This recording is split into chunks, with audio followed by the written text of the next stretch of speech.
dari dampak hancurnya World Trade Center ini, pihak Amerika ini, beberapa pihak tertentu, dalam tanda kutip, itu untungnya sampai triliunan US dollar.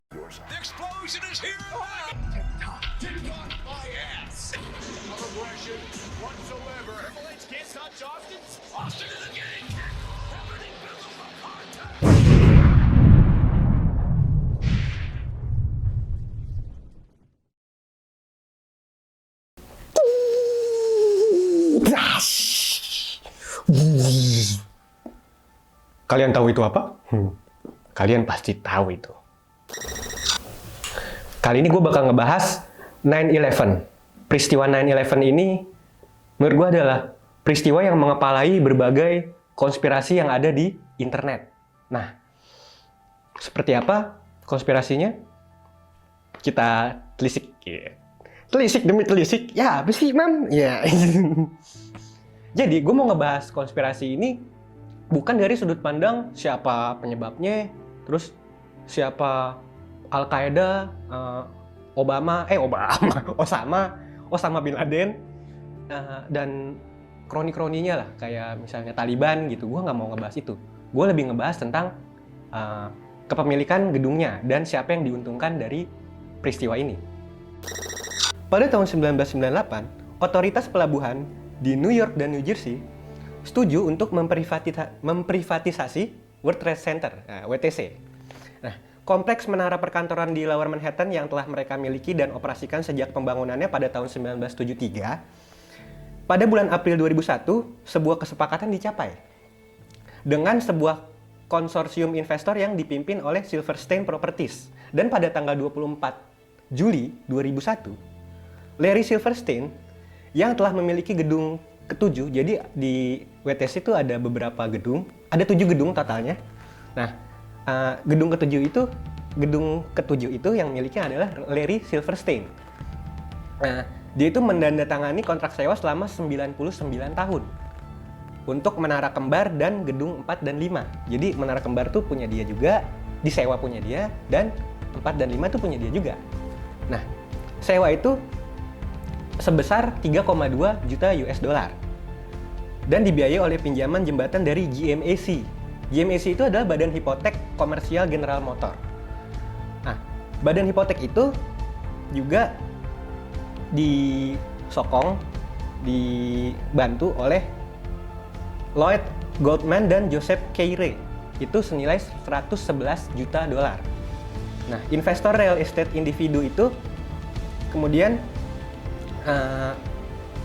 menaruh uangnya itu bersamaan dengan si Silverstein ini. Nah, Silverstein ini naruh duit itu di World Trade Center sebesar 14 juta dolar.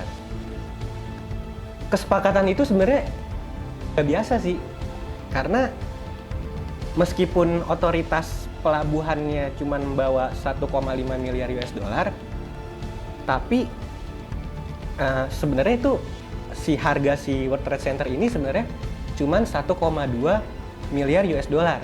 Tapi kenapa bisa dicairin? Maksudnya peminjamannya bisa dibengkakin gitu loh, kayak ditambahin jadi 1,5 miliar US dollar.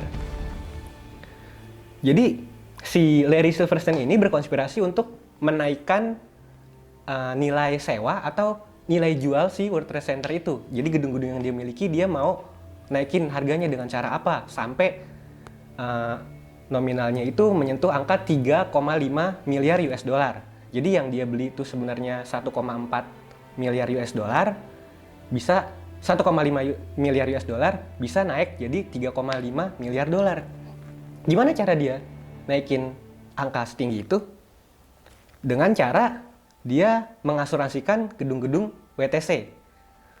Mengasuransikan gedung-gedung WTC ini itu kan berarti kalau lu asuransi, yang namanya asuransi kan bisa dicairin kalau ada peristiwa ya, ada kejadian tertentu yang mungkin membuat bangunan itu rusak atau tidak bisa dipakai, runtuh mungkin.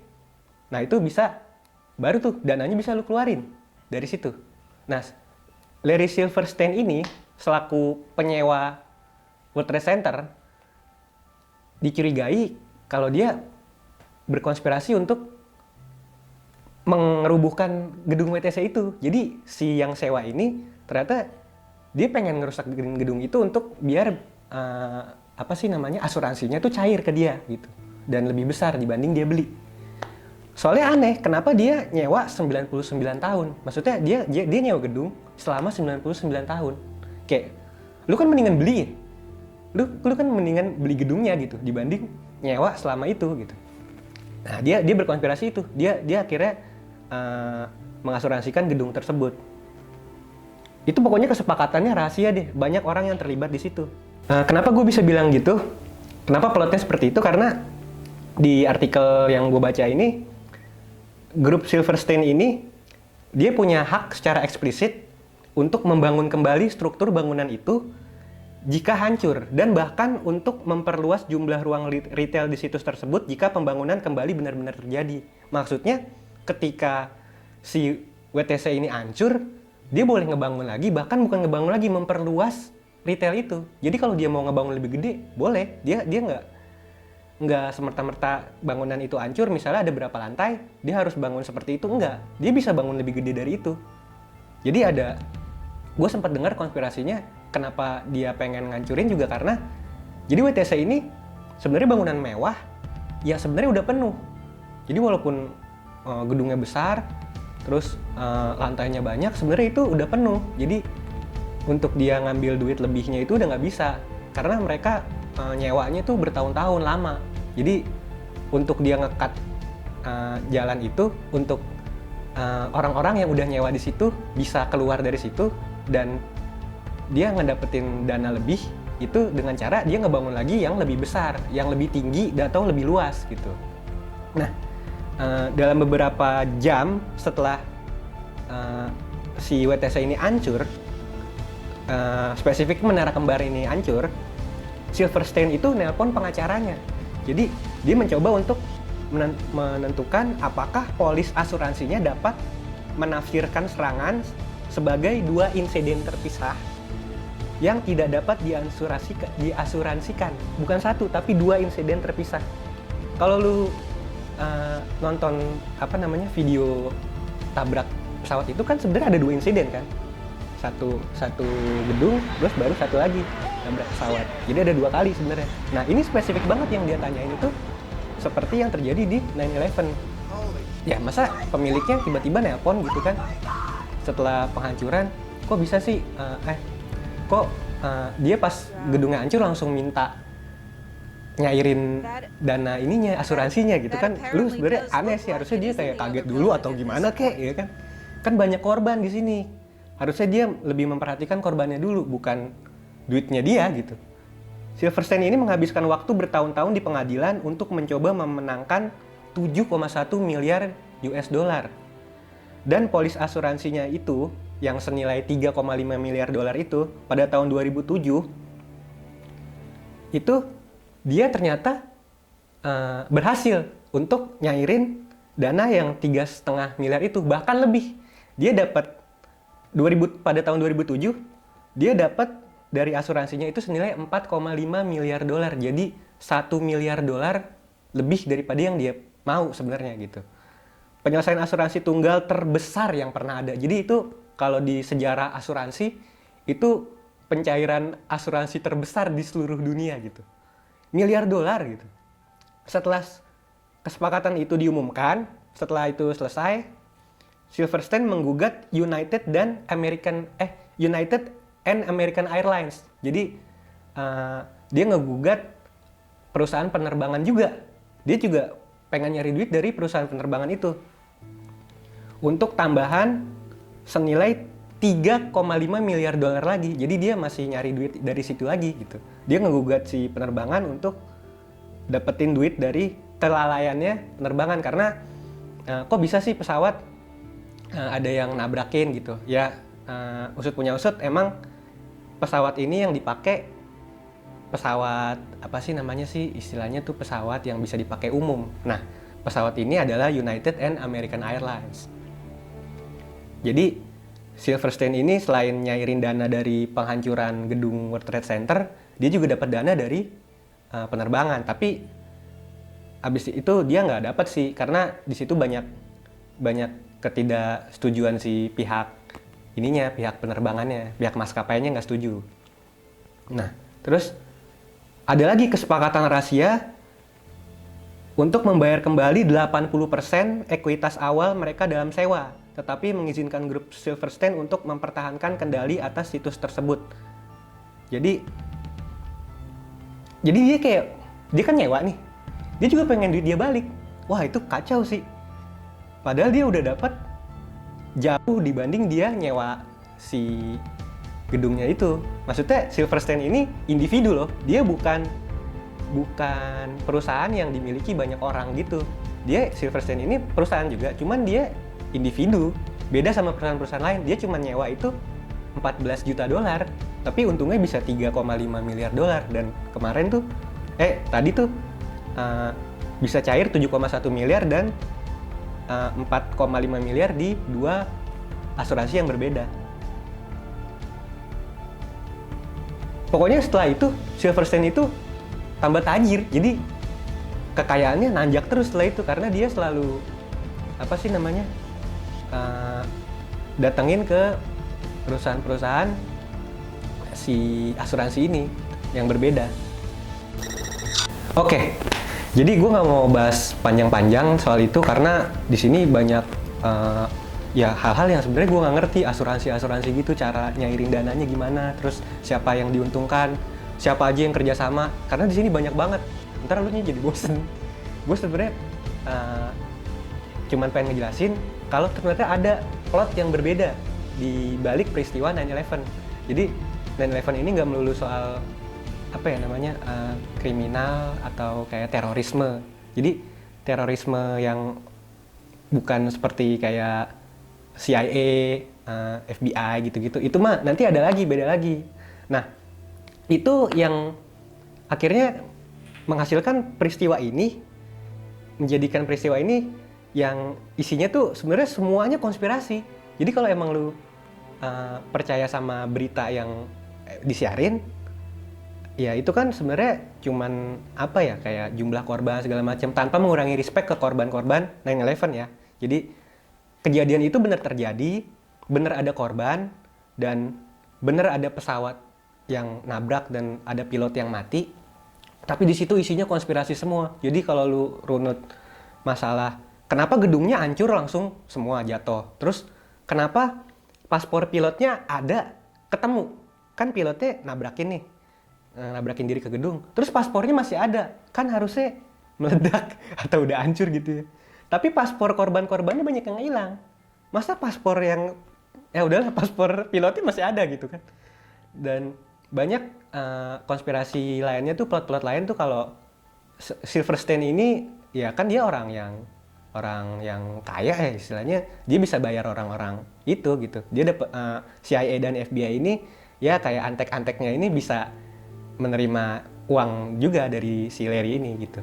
Intinya sih di plot ini kalau si Larry ini jarang dijadikan sebagai tersangka di peristiwa ini gitu. Jadi di berita-berita tuh dia tidak jadi tersangka, dia hanya sebagai korban karena posisinya dia sebagai pemilik WTC pada kala itu, penyewa gitu. Jadi kalau lu mikirin sih sebenarnya make sense sih, karena dia untung berapa miliar dolar, kalau dikurs ke rupiah itu udah triliunan. Jadi kalau lu bilang kisah ini melibatkan uang triliunan, itu kalau kisah ini terjadi dan ada pihak yang diuntungkan hanya untuk mendapatkan uang, itu ada di plot ini gitu. Dan sebenarnya masuk akal sih dan manusiawi ya. Orang kan kalau udah duit pasti lupa ya, kayak kemanusiaannya udah hilang gitu, apalagi uang segini banyak dan semudah ini dapetnya gitu. Ya jadi ya itu menurut gua, kalau lu mau nyari mungkin ada sumber-sumbernya. Gue bisa kasih tahu keywordnya itu 9/11 trillion, follow the money. Jadi kalau lu males nyari, mungkin gue bisa ngertiin sedikit. Dari judulnya 9/11 trillion, follow the money. Jadi 9/11 ini kenapa judulnya 9/11 trillion? Karena trillion ini Ini triliun bukan triliun rupiah ya. Jadi dari dampak hancurnya World Trade Center ini, pihak Amerika ini, beberapa pihak tertentu dalam tanda kutip itu untungnya sampai triliunan US dollar. Jadi kalau triliunan US dollar kayaknya negara Indonesia utang-utangnya udah selesai deh. Kayak lu bisa membayar hutang satu negara dengan satu kejadian ini doang nih. Jadi pihak yang diuntungkan itu langsung tajir parah gitu. Langsung udah ketutup sama media gitu. Jadi media-media bisa dibungkam aja sama kejadian ini gitu. Makanya banyak konspirasi-konspirasi yang keluar. Karena masyarakat sudah tidak ada yang percaya sama media-media yang ada di Amerika, maksudnya media-media mainstream yang ada di Amerika gitu. Jadi orang-orang hanya bisa berkonspirasi atau menunjukkan bukti-bukti lewat video di platform lain gitu, kayak YouTube dan sebagainya. Yang gue bilang kemarin, adanya dulu banyaknya di Google Video, bukan ada di YouTube tuh kan banyak yang disensor ya istilahnya, banyak yang di take down. Kalau Google Video dulu 2007 sih ingat gue, itu hampir semuanya konspirasi 9/11, jadi dari berbagai sudut pandang gitu. Jadi intinya kita jangan melihat ke sudut pandang terorismenya aja gitu, karena yang diuntungkan di sini bukan si terorisnya, tapi lebih ke orang-orang dalam gitu, yang punya otoritas untuk bangunan itu gitu. Untuk peristiwa itu tuh terjadi sebenarnya kalau di plot ini bukan karena terorisme. Jadi terorisme itu cuman jadi bumbu penyedapnya aja, atau cara gampangnya si pihak yang punya otoritas ini untuk mendapatkan uang dari situ tuh. Tadi kan gue udah ngejelasin tentang 9/11 trillion. Kenapa lu kalau nyarinya 9/11 trillion, sama itu ada lagi judulnya Follow the Money. Kenapa Follow the Money? Karena kalau secara investigasi, ya lu misalnya jadi detektif nih, lu nyari dalang dari suatu peristiwa itu, carinya yang punya duit, yang mendanai aktivitas itu siapa gitu, dan yang diuntungkan itu siapa. Jadi ada bahasa Latinnya itu namanya cui bono. Cui bono itu adalah to whom is it a benefit. Jadi kayak siapa yang diuntungkan dalam peristiwa tersebut. Itu yang jarang orang pakai ya. Jadi cara itu jarang orang pakai untuk tahu konspirasi-konspirasi atau suatu peristiwa-peristiwa yang terjadi gitu. Nah, kalau lu masih mau nyari plot-plot yang lain, masih banyak kok di YouTube, atau lu googling masih banyak sebenarnya. Jadi kadang ada video-video tertentu yang emang lu nggak bisa tonton, tapi kalau lu pengen niat nyari mah pasti ada aja. Yang kemarin gua bilang tuh di video sebelumnya, lu nyari di DuckDuckGo, itu pasti ada. Jadi kayak nggak difilter, nggak kayak Google. Anjir, ngaco banget asuransi. Pantesan banyak orang yang mau pakai asuransi. Gue juga pengen pakai asuransi kalau gitu. Anjing, mantep banget nih buletan. Gue buletan apa asuransi? Ini asuransi nih pasti nih. Anjing, nih konspirasi nih, kenapa bulet? Gila. Bentar. Jangan-jangan yang diuntungkan adalah asuransi. Pihak yang diuntungkan adalah asuransi selama ini. Anjing.